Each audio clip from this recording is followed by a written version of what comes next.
as the champion of righting injustice in the region, supporting Arab opposition to Israel in all forms, opposing Arab autocratic regimes, even though Iran, of course, is not an Arab state and oppresses its own people. In its relations with other countries in the region, Iran faces deep antagonism from Saudi Arabia, another Gulf state, yet it has improved its relations with Iraq, as we've discussed, Turkey, and maintains still great influence with Syria. Its military buildup continues, a full range of new missiles, and improving unconventional naval capability that threatens the Strait of Hormuz, and it maintains strong potential for terrorist actions throughout the Middle East and worldwide. The United States has pursued different approaches with Iran over recent years, most recently offering to negotiate differences to reach mutually satisfactory understandings, but Iran has resolutely rebuffed these approaches and has pursued strongly anti-American set of policies. The Iranian regime seems determined to push these anti-American policies, and it seems to believe it can pursue these policies without provoking retaliation at some point from the United States. In addition to provoke these overall policies I've described, Iran is also providing materials and assistance to groups in Iraq and in Afghanistan that are killing and wounding American soldiers and Marines. And I believe, and this is more a gut instinct than careful analysis, that Iran may well push the United States too far and that we will strike back. The United States is slow to anger, but its patience is not unlimited. The uprisings that began several weeks ago across the Middle East surprised and shocked the Iranian government at first. But once they realized they could handle the unrest that it inspired within their own country, they moved quickly to return to their previous aggressive program, taking advantage of new opportunities, especially in places like Bahrain and Yemen.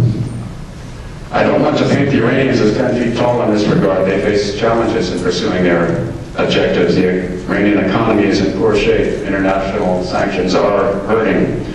However, the high price of oil is providing the revenues for Tehran to be able to handle these difficulties and to keep popular economic discontent under control. Whatever form of governance emerges in Egypt, it will not be pro-Iranian. And if it is a representative form of governance, Egypt may well have a much stronger appeal to other Arab countries and to the Arab street than a Shia Persian autocratic Iran.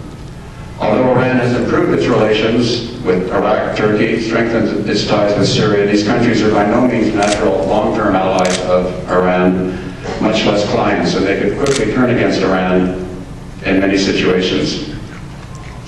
Let me finish my short assessment with a few words about Iranian internal stability, since I know many in this audience are Iranian Americans, strong opponents of the current regime, desiring nothing more than great change in the regime in Tehran. The opposition that sprang up around the elections of June 2009 reflected a deep satisfaction on the part of many Iranians with the current regime. It surprised both the regime itself and, in fact, many of the members of the oppositions who didn't believe that things would move that quickly.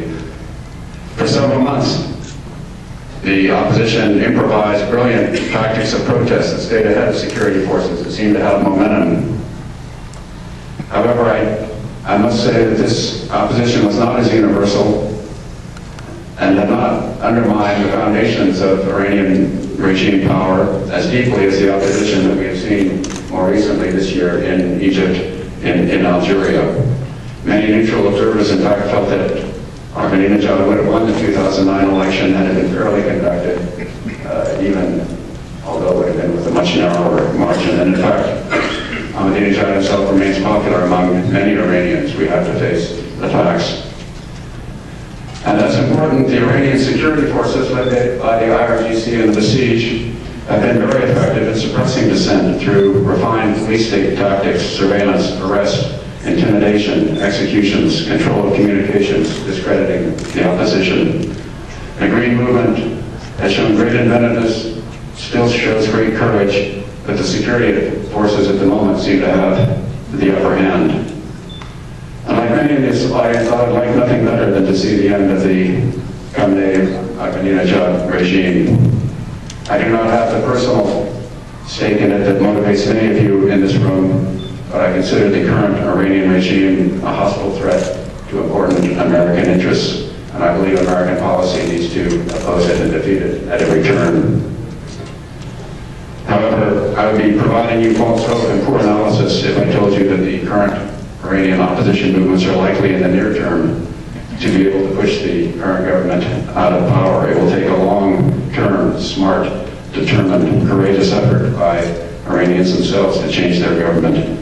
And at the same time, with Iran representing a long-term serious challenge to American interests in the Middle East, it will also take a long-term, smart, determined effort by the United States to check Iran. Thank you very much.